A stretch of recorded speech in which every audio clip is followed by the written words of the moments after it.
अस्सलाम वालेकुम, आप देख रहे हैं डॉन न्यूज़ में कमेज़बान अब्दुल गफ्फार। पाकिस्तान क्रिकेट टीम आजकल इन एक्शन नहीं है, लेकिन आईसीसी के हवाले से कुछ खबरें ज़रूर मौजूद हैं। आज के प्रोग्राम में हम जो हमेशा की तरह जो गुजरा हुआ हफ्ता है उसमें जो खबरें आई उनका एक जायज़ा भी लेंगे, रिकैप करेंगे और फिर आने वाले हफ्ते में जो कुछ डेवलपमेंट्स होनी है उनकी तरफ भी आपको इशारा करेंगे। आईसीसी के नई प्लेइंग कंडीशंस आई जिसके अंदर बहुत सारे इस वक्त ऐसे टॉपिक्स हैं जिनके मुतालिक आप जानना चाहते हैं, डिस्कशन होने चाहिए, जैसे कि स्टॉप क्लॉक अब टेस्ट क्रिकेट में आ रही है।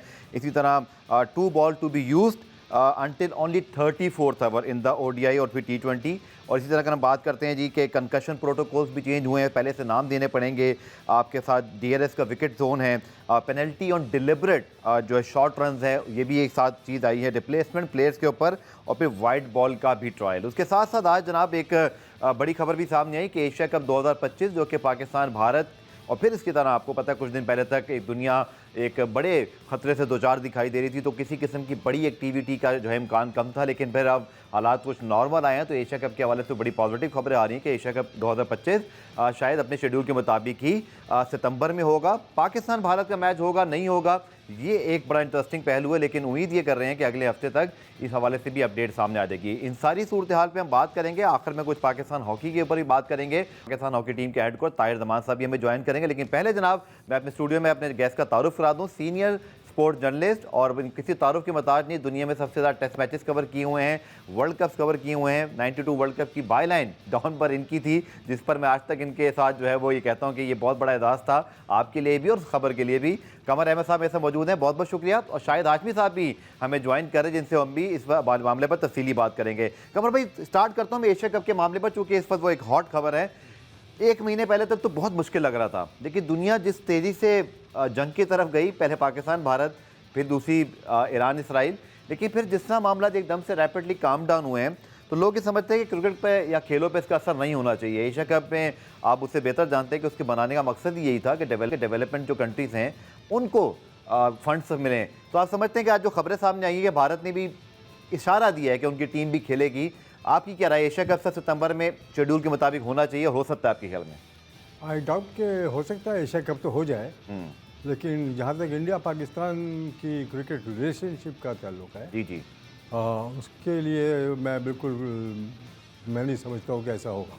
ठीक है, इसलिए कि हमेशा इंडिया की क्रिकेट बोर्ड और उनके जो सेटअप है वो हमेशा पाकिस्तान को धोखा देता रहा है सही, और उसको एक लिम्बो में रखा हुआ है पाकिस्तान को। कभी कहते हैं कि हम नहीं खेलेंगे, कभी कहते हैं दुबई में खेलेंगे, कभी कहते हैं श्रीलंका में खेलेंगे। जी जी, आई डाउट वेरी मच ठीक, कि ये एशिया की कप जो है इसमें पाकिस्तान इंडिया एक दूसरे के खिलाफ इंडिया या पाकिस्तान या कहीं भी खेलेगा। ठीक, ये बहुत मुश्किल काम है। ठीक है। यूई में ही कब होना है शायद भाई, बहुत शुक्रिया ज्वाइन करने के लिए भी। और आज जो खबरें आई उससे इशारा ये मिलता है कि कहीं ना कहीं आइस मेल्टिंग हुई है, जिसके से इब्तदाई खबरें आना शुरू हुई हैं। आप बड़े बाखबर रहते हैं, आपके ख्याल में एशिया कप भारत की जो कि उसमें मेज़बानी है, न्यूट्रल वेन्यू पर होना है, बट पाकिस्तान इंडिया मैच चूँकि उनके ब्रॉडकास्टर ने प्रोमो में ही पाकिस्तान को नहीं शामिल किया। बहरहाल ऐसा तो नहीं हो सकता कि पाकिस्तान के बगैर हो, बट क्या आपको लगता है सर इसका वे फॉरवर्ड क्या है? देखिए, बड़ी एक बायस्ड हरकत थी अगर वो ब्रॉडकास्टर की तरफ से आया है, और यकीनन ब्रॉडकास्टर की तरफ से आया है कि आप पाकिस्तान को कैसे हटा सकते हैं, पाकिस्तानी कप्तान को भी या पाकिस्तान के किसी एक मेन प्लेयर को, शाहीन शाह अफरीदी को या किसी को भी फॉर दैट मैटर दिखाना चाहिए था उस पोस्टर में। अगर आप सारे कप्तान दिखा रहे थे तो फिर सलमान आगा को दिखाना चाहिए था, इसलिए कि T20 के कप्तान वो हैं। लेकिन मेरी इत्तलात ये है कि यूएई के 2 ग्राउंड्स को कह दिया गया है, इसलिए कि तकरीबन 2.5 से 3 महीने लगते हैं ग्राउंड को रेडी करने के लिए। ऑफ सीजन भी है, कुछ थोड़ी बहुत क्रिकेट शारजा में होती है, दुबई में तो इतनी नहीं होती, तो उनको कह दिया गया है। और मुझे लग रहा है कि ये पूरा का पूरा टूर्नामेंट एशिया कप यूएई में ही होगा, दुबई और शारजा में। ठीक है शायद भाई, जो कमर भाई ने रिजर्वेशन शो की वो बिल्कुल ठीक भी है, लेकिन पाकिस्तान क्रिकेट बोर्ड ने कामयाबी हासिल की कि हमने चैंपियंस ट्रॉफी में अगर इंडिया नहीं आई तो हमने लिखवा लिया, और हमने देखा कि वुमेंस वर्ल्ड कप में भी पाकिस्तान नहीं जाएगा, आइंदा T20 वर्ल्ड कप में भी शायद ऐसा ही होना है। तो आपको लगता है सर इन हालात में जो अभी जंगी तरह मामला रहा, कशीदगी रही, पाकिस्तान इंडिया मैच के बगैर तो एशिया कप का तस्वुर नहीं है? बट कमर भाई की बात भी ठीक है, क्योंकि इस वक्त जो हालात हैं भारत अवॉइड करना चाह रहा है, बट शायद एक मल्टी नेशनल टूर्नामेंट में एशिया क्रिकेट काउंसिल में उसको मजबूरन खेलना पड़े। इन दी एंड वो यही कहेंगे कि ये चूंकि मल्टीनेशनल टूर्नामेंट है और हमारा डायरेक्ट बायलैटरल कोई ताल्लुक नहीं है, बायलैटरल मैच हम नहीं खेल रहे, तो वो खेलने के ऊपर तैयार हो जाएंगे। अभी तो पॉजिटिव इशारे मिले हैं, जो देवजीत सैकिया हैं उनके बीसीसीआई के सेक्रेटरी, उन्होंने जब पहले खबरें आई थी कि भारत बॉयकॉट करेगा, एशिया कप का नहीं खेलेगा पाकिस्तान के साथ, तो उन्होंने उसकी तरदीद की थी कि ऐसी कोई बात नहीं है। सही। और जैसे जैसे वक्त करीब आएगा मुझे मजबूत इशारे मिल रहे हैं कि मल्टीनेशनल टूर्नामेंट खेलेगा। भारत का ही ब्रॉडकास्टर है सोनी टीवी, उन्होंने इस शर्त पे 8 साल के राइट्स लिए हैं 2024 टू 2031, $170 मिलियन के राइट्स लिए हैं कि हर एशिया कप में कम से कम पाकिस्तान के 2 मैचेस होंगे। अब वो किस तरह इसको सपोर्ट कर पाएंगे, किस तरह इसको अरेंज कर पाएंगे, ये बीसीसीआई के ऊपर भी मुनसिर है और सोनी टीवी के ऊपर भी मुनसिर है। $170 मिलियन 70% इंक्रीज, तो उन्होंने कुछ सोच समझ कर ही ये राइट्स लिए होंगे। और अगर पाकिस्तान भारत का मैच नहीं होता तो फिर यकीनन सोनी टीवी कहेगा कि इसको 30% पे ले आए। ठीक है। तो कमर भाई, जो चेयरमैन पीसीबी मोहसिन नकवी साहब और पीसीबी की ये कामयाबी थी कि भारत ने चैंपियंस ट्रॉफी में पाकिस्तान आकर एक बड़ी तंग दिली का मुजाहरा किया, लेकिन फिर पाकिस्तान क्रिकेट बोर्ड ने शराइत आयद की। बहुत हद तक ये मामला सीरियस हुआ, इसमें बहुत सारे कहते हैं ना खदशात भी रहे कि होगा नहीं होगा। इवेंचुअली फिर ये स्टेप आ गया कि ना पाकिस्तान भारत जाएगा ना भारत पाकिस्तान आएगा। इसीलिए वुमेन्स T20 वर्ल्ड कप में भी पाकिस्तान और भारत का मैच भी जो है अब वो श्रीलंका में होगा। T20 वर्ल्ड कप चूँकि इंडिया और श्रीलंका होस्ट कर रहे हैं, तो कमर भाई ये क्रिकेट को कितना बड़ा नुकसान भी भारत ने पहुंचाया। और ख़ुद जब भारत के फैंस जो उस वक्त बड़े गरूर में थे कि नहीं भाई हम तो नहीं जा रहे, बट भारत को तो पाकिस्तान को तो भारत आना पड़ेगा। अब जब भारत की टीम अपना T20 वर्ल्ड कप छोड़कर श्रीलंका फ्लाई करेगी, पाकिस्तान से मैच खेलेगी, आई थिंक सबक खुद उनको अपने आप को दिखा, उन्होंने दे दिया, तारीख सबक सिखा रही है। बात दरअसल ये है कि आप पूरी तारीख उठा के देख लें इंडियन पाकिस्तान क्रिकेट की, भारत ने और भारत की क्रिकेट बोर्ड ने कभी भी फराख दिली का मुजाहरा किया ही नहीं, हमेशा से तंग नजरी का मुजाहरा है। ठीक है, पाकिस्तान तो हर वक्त तैयार है कि पाकिस्तान जाके टेस्ट भी खेले इंडिया में, ठीक है ना, भारत को बुलाकर यहाँ पर टेस्ट खेले या कोई भी क्रिकेट का टूर्नामेंट आईसीसी रिलेटेड खेले, लेकिन भारत हमेशा से अपनी ड्रामेबाजी करता रहा है। सही। तो मैं अभी समझता हूँ कि हालिया जो कॉन्फ्लिक्ट हुआ है इंडिया पाकिस्तान के दौरान, जो जंग हुई है, जी, उसमें जिस तरह इंडिया के लोगों को जेर किया है पाकिस्तान ने, उसके बाद तो मैं नहीं समझता हूँ कि कोई ऐसा मौका आएगा कि इंडिया राज़ी होगा पाकिस्तान से खेलने के लिए, या बीजेपी के सपोर्टर्स, क्योंकि बीजेपी गवर्नमेंट पावर में है जी, और ये वो एंटी मुस्लिम और एंटी पाकिस्तान लोग हैं। ये हमेशा इनकी कोशिश यही होगी, यही इनकी तंग नजरी रहेगी कि ये पाकिस्तान के साथ मुठभेड़ इनकी ना हो। बिल्कुल ठीक। या इंडिया या पाकिस्तान या बाहर के मुल्क। चलिए, जैसे आपने कहा डाउट कहीं हुआ भी तो शाहिद भाई भी शायद मुझे लगता है मुस्कुराकर इस पर एग्री होंगे कि ट्रंप साहब मौजूद हैं, अगर कोई मसला हुआ तो शायद आजकल बात कर रहे हैं कि उनकी हर जगह कॉल आ जाती है, तो शायद बीसीसीआई पीसीबी के दरमियान भी वो कुछ करा दें। लेकिन शायद भाई मैं खास तौर पर चाहूँगा जो रूल चेंज हुए हैं प्लेइंग कंडीशन, उसमें मुझे ज़ाती तौर पे लगता है शायद भी जो 34th ओवर वाला वनडे में, चूंकि ये बात होती थी कि पाकिस्तान या बहुत सारी टीमें जो रिवर्स स्विंग की मास्टर थी, अब तो हम रहे नहीं, लेकिन क्या फ़र्क पड़ेगा सर वो 34th ओवर तक, उसके बाद एक बॉल कैरी होगी। हमारी टीम के अगर हम पर्सपेक्टिव से सोचें, शायद भाई जो जितनी प्लेइंग कंडीशन चेंज हुई, जिसके अंदर फिर आगे चल के स्टॉप क्लॉक है, जो कि मुझे लग रहा है हमारे पास भारी ना पड़ जाए क्योंकि हम बहुत स्लो हैं, पेनल्टी और डिलिबरेटर रन हैं शॉर्ट रन के ऊपर, बट जो 34 ओवर वाला, अगर पुराने वसीम वकार, शोएब अख्तर जैसे लोग होते तो शायद हम ऑप्टिमिस्टिक होते। आपकी क्या राय है सर इस पर? बिल्कुल ऐसा ही है, बॉलिंग और बैटिंग को एक बैलेंस देने के लिए आईसीसी के पास ही काफ़ी अरसे से तजवीज़ चल रही थी, 2-3 साल से आईसीसी रजिस्ट कर रहा था, लेकिन एमसीसी की क्रिकेट कमेटी में बड़े होशियार, बड़े इंटेलिजेंट लोग हैं, सौरव गंगुली हैं, पूरी दुनिया जानती है किस तरह उनका विजडम है, किस तरह उन्होंने इंडिया को लीड किया, किस तरह वो पाकिस्तान के बारे में अच्छे हमेशा कलमात बोलते रहे हैं और यकीनन आगे भी बोलेंगे। वो क्रिकेट कमेटी के हेड हैं, डेसमंड हेन्स पुराने प्लेयरों के रिप्रेजेंटेटिव हैं, और भी बहुत सारे अच्छे प्लेयर हैं। स्टैटिशियंस में माइकल किंडेक्स जो आईसीसी की सारी रैंकिंग और आईसीसी के सारे जितने भी स्टैट्स हैं वो डील करते हैं। अच्छे लोग हैं, पॉल राइफल हैं उसमें, तो उन्होंने ये सोचा कि बैटिंग और बॉलिंग का एक बैलेंस करने के लिए बहुत बैटिंग ओरिएंटेड हो रही है वाइट बॉल क्रिकेट, चाहे वो T20 हो चाहे वो ODI क्रिकेट हो। अब दो एंड से अलग अलग बॉलें जब चल रही हैं, इसका मतलब है वनडे में एक बॉल 25 ओवर इस्तेमाल होती है, तो वो रिवर्स स्विंग वाला फैक्टर जो निकल जाता था। उमर गुल हमारे बड़े जबरदस्त एक बॉलर गुजरे जो कमाल रखते थे स्विंग बॉलिंग कराने में। 2011 के बाद उनका करियर देखें आप तो वो मुतासिर होता हुआ नजर आता है कि 2011 से ये दो गेंदें दोनों एंड पे अलग अलग हो गई थी वाइट बॉल। तो अब इससे थोड़ा सा फर्क पड़ेगा कि आखिरी 15 ओवर में बॉलर्स को एक जब वो बॉल यूज करेंगे तो उनको थोड़ी स्विंग मिलेगी, रिवर्स स्विंग मिलेगी, जिससे थोड़ा सा ये होगा कि बॉलर्स भी गेम में रहेंगे। वरना T20 में तो बहुत ज्यादा पिटाई हो रही है बॉलर्स की, वनडे में भी ठीक ठाक आखिरी 10-15 ओवर में रन्स बनते थे, तो इससे आखिरी 10-15 ओवर में थोड़ा बॉलर्स को भी एक समझें लीवे मिलेगा।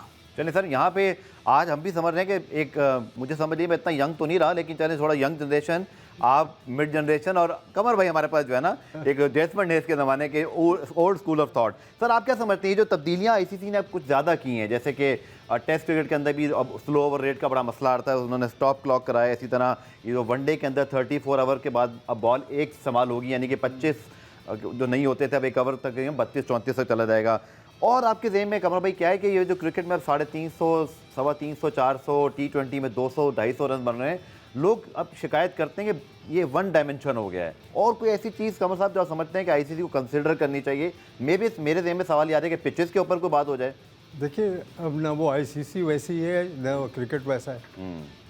तमाम चीज़ें चेंजेस हो गई हैं। ICC का हेडक्वार्टर 100 साल के बाद चेंज हो गया, जी दुबई में आ गया, कहाँ यूरोप और कहाँ लॉर्ड्स क्रिकेट ग्राउंड। इसी तरह वक्त का तकाजा ये लोग समझते हैं कि जिस तरह की क्रिकेट हो रही है T20 और 50 ओवर्स और जो गेम्स हैं, इसमें डिफरेंट लॉज डिफरेंट पीरियड्स में चेंज होते रहें। ठीक है। मुझे तो बड़ी हंसी इस बात पे आती है कि ये इस सिंपल से गेम को इतना कॉम्प्लिकेटेड क्यों बना रहे हैं। कि अब जैसे फॉर इंस्टेंस अभी ये जो स्टॉप वॉच का जो चक्कर हो, जी आपने नया लॉ जो पढ़ा होगा वनडे की तरह कि नेक्स्ट ओवर के स्टार्ट विद इन 60 सेकेंड्स या टाइम फ्रेम आ गया, विच इज़ 1 मिनट। हाँ, आप बॉल करें, पेनल्टी भी दी जाएगी। अब मुझे बताइए कि एक फास्ट बॉलर गेंद करने वाला है, क्या वो विद इन 1 मिनट अपने बॉलिंग मार्क पे जाके और वापस आके गेंद कर सकता है, जो कि लॉन्ग रन अप ले रहा है? ठीक है। दूसरी बात ये कि फ़र्ज़ कीजिए कि वो अपने बॉलिंग रन अप के मार्क पे वापस जा रहा है वो, और उसका बूट का लेस खुल गया है, या उसके बूट के नीचे की स्पाइक्स अनस्क्रू हो गई है, ठीक है, तो वो तो स्टॉप वॉच का मामला ही ख़त्म हो गया। या जो बैट्समैन खड़ा हुआ है, हो सकता है कि उसको उसके पैड का वो बकल खुल गया हो सकता है कि उसके बूट का लेस खुल गया हो। तो ये किस तरह की ये क्रिकेट है? ठीक है, ये कोई बेसबॉल तो नहीं है। चलिए आपका पॉइंट ठीक है शाहिद भाई, चूंकि आपने बड़ा इस पर डीप एनालिसिस किया हुआ है। ये कमर भाई की जो पॉइंट्स हैं इस पर आपकी क्या राय है? चूंकि पहले तो शायद ये भी होता था पूरे इनिंग का एक होता था, अब ये कि इंस्टेंस ये है कि एक वार्निंग, दूसरी वार्निंग, तीसरी वार्निंग पे अगर मैं तस्हीह कर दीजिएगा कि वार्निंग रन पेनल्टी तक बात जाएगी। आप इस पे क्या समझते हैं? आपके पास क्या पॉइंट ऑफ व्यू है? काफी खराबियां हो रही थी ओवर रेट के सिलसिले में। और अगर आप WTC की पिछली साइकिल देखें तो इंग्लैंड का बड़ा अच्छा रिकॉर्ड था विंस का, लेकिन उन्होंने 19 पॉइंट जो हैं वो लूज किए थे स्लो ओवर रेट पे। हर ओवर पर आपका 1 पॉइंट कट जाता है WTC में।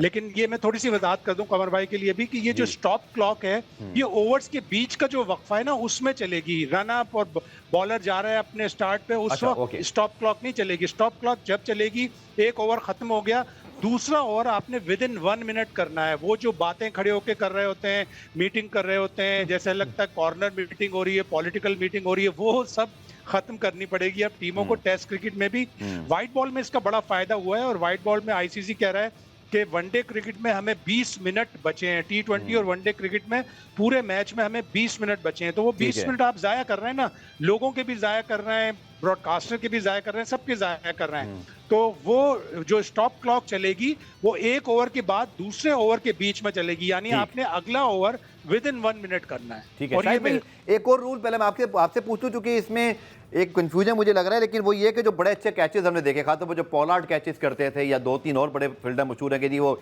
गेंद बाउंड्री से बाहर जाके आपने पकड़ी, उछाल के वापस की, एक टच की आप इजाजत है, वो जो एक अब बड़ी ग्लोरियस अनसर्टनिटी थी कि ये कैचेस हो जाते थे, उस पर भी एक डिबेट होती थी कि क्योंकि ऑलरेडी गेंद बाहर से वापस आ रहा है।